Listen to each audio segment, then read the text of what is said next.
Hello guys, welcome to my channel. स्वागत है आपका मेरे चैनल पे। मैं हरप्रीत पटेल बात करूंगा आपसे इस वीडियो में समावेशी शिक्षा के 20 महत्वपूर्ण प्रश्नों के बारे में। समावेशी शिक्षा का ये हमारा पहला पार्ट है। पिछले वीडियो अगर आपने बाल विकास के नहीं देखे हैं, डिस्क्रिप्शन में आपको प्लेलिस्ट का लिंक मिल जाएगा। आप वहाँ से थ्योरेटिकल और ऑब्जेक्टिव वीडियोज़ देख सकते हैं।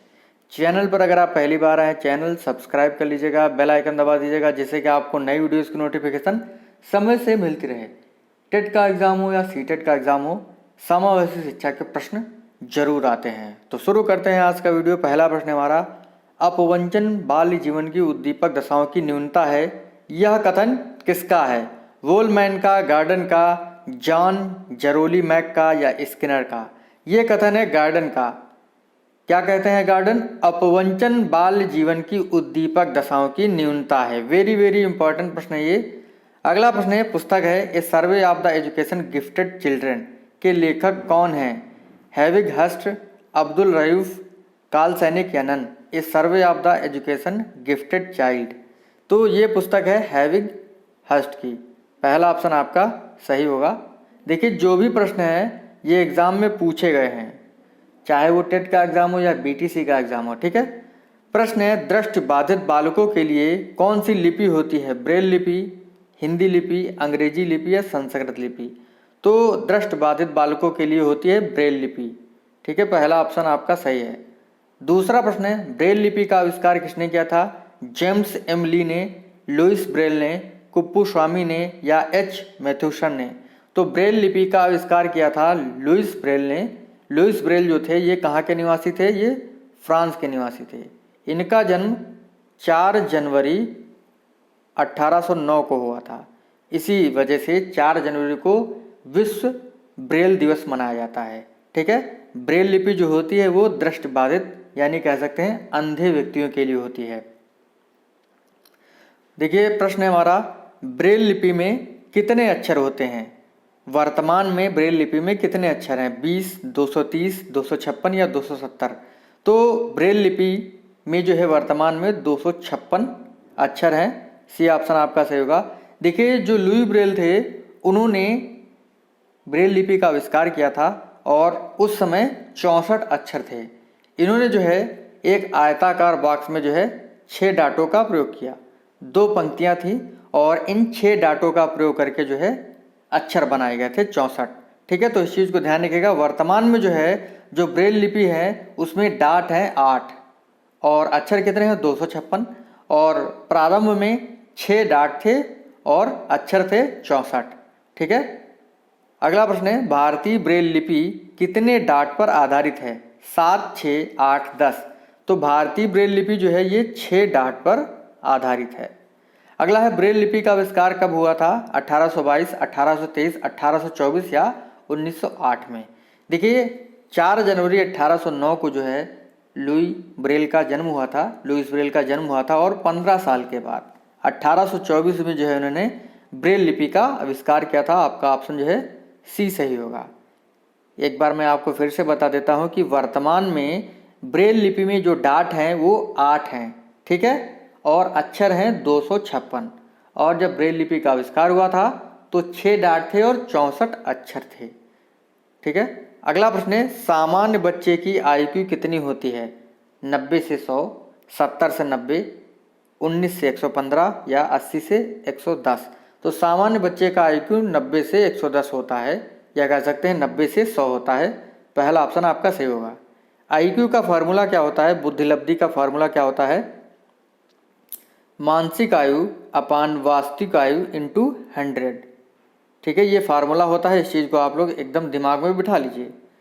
अगला प्रश्न है, परामर्श एवं निर्देशन देने वाली संस्था मनोविज्ञानशाला उत्तर प्रदेश में कहाँ स्थित है? लखनऊ, बरेली, वाराणसी, इलाहाबाद या कह सकते हैं प्रयागराज? तो परामर्श एवं निर्देशन देने वाली संस्था मनोविज्ञानशाला यूपी में प्रयागराज, इलाहाबाद में स्थित है। प्रश्न है, विशिष्ट ऐसा व्यक्ति है जिसकी शारीरिक, मानसिक, बुद्धि, इंद्रियां, मांसपेशियों की क्षमताएं अनोखी हैं, यह कथन किसका है? क्रिक का, हिबर्ट का, नन का, हैवेट व फॉर्नेस का? तो ये कथन है हैवेट और फॉर्नेस का। ये कहते हैं विशिष्ट ऐसा व्यक्ति है जिसकी शारीरिक, मानसिक, बुद्धि, इंद्रियां, मांसपेशियों की क्षमताएं अनोखी हैं। ठीक है। अगला है विकलांगता के प्रकार कितने होते हैं? 3, 5, 6, 4। विकलांगता के 4 प्रकार होते हैं: दृष्टि बाधित, वाक बाधित, श्रवण बाधित और अस्थि बाधित। इस चीज को आप लोग ध्यान रखिएगा। अगला है परामर्श का उद्देश्य आत्म परिचय या आत्मबोधन है। यह कथन है रूथ स्ट्रैंग का, रोलोम का, इंस मूसर का या जोन्स का। परामर्श का उद्देश्य आत्म परिचय या आत्मबोधन है, यह है रूथ स्ट्रैंग का। अगला है किसने विशिष्ट आवश्यकता वाले बच्चों की दुर्लभ गुणों वाला बच्चा बताया है? हैविट ने, हिवर्ड ने, नन ने या क्रिक ने। किसने विशिष्ट आवश्यकता वाले बच्चों को दुर्लभ गुणों वाला बच्चा बताया है? तो ये कहा है हैविट ने।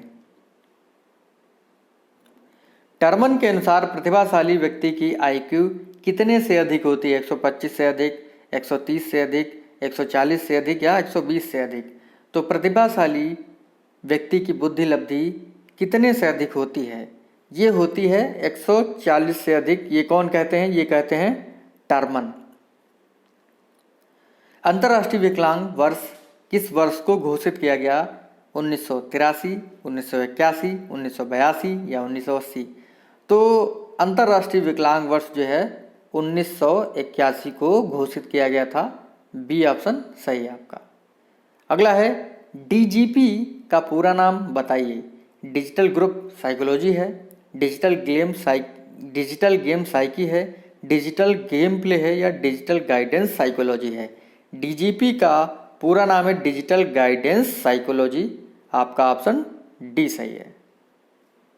अगला है मानसिक मंदता को सर्वप्रथम किसने परिभाषित किया था? ईल ने, डूल ने, नन ने, रॉस ने। तो मानसिक मंदता की परिभाषा सर्वप्रथम डूल ने दी थी। किसने दी थी? डूल ने। बी ऑप्शन सही है। अगला है श्रवण दोष से ग्रसित बच्चों में दोष हो सकता है कान के बाहर, कान के अंदर, कान के मध्य या उपयुक्त तीनों। तो श्रवण दोष से ग्रसित बच्चों में दोष उपयुक्त तीनों यानी कान के बाहर, अंदर और कान के मध्य तीनों जगह हो सकता है। अगला है अस्थि बाधित बच्चे की विशेषता नहीं है। हकलाना, वक्र मेरुदंडू मतलब मुड़ा हुआ मेरुदंड यानी बैकबोन, विकृत नितंब, पांव फिरा। तो अस्थि बाधित बच्चे की विशेषता नहीं है हकलाना। ये तो वाक दोष हो गया ना, अस्थि से जुड़ा हुआ कहाँ है? तो इसका ऑप्शन पहला सही है। अगला है क्रो एंड क्रो ने प्रतिभाशाली बालक के प्रकार कितने बताए थे? 1, 2, 3, 6। क्रो एंड क्रो ने प्रतिभाशाली बालकों के प्रकार 2 बताए थे। एक तो ऐसे बालक जिनका आईक्यू 130 से अधिक होता है और एक ऐसे बालक जो कला, संगीत आदि में एकदम निपुण होते हैं, एकदम अच्छे होते हैं। तो क्रो एंड क्रो ने 2 प्रकार के प्रतिभाशाली बालक बताए हैं। बी ऑप्शन आपका सही होगा। ठीक है। तो इस प्रकार से आज के जो हमारे 20 प्रश्न थे यहीं पर समाप्त होते हैं। 2 प्रश्न आपके लिए हैं जो कहाँ से हैं? जो आपके CDP से होंगे यानी चाइल्ड डेवलपमेंट से होंगे। ठीक है। तो प्रश्न है आपके लिए, आपको बताना है कि बहुबुद्धि का सिद्धांत किसने दिया? बहुबुद्धि का सिद्धांत जो है किसने दिया है? ठीक है, इस चीज़ को आप लोग बताइएगा। दूसरा प्रश्न है आपके लिए, आपको बताना है कि जो है एक और बताना है प्रश्न आपको कि यशो आर थ्योरी जो है किसने दिया हुआ है। ये प्रश्न ऐसे हैं जिनको मैंने काफ़ी बार बताया है। तो कमेंट करके बताइएगा। मिलते हैं आपसे अगली वीडियो में। थैंक यू फ्रेंड्स, धन्यवाद।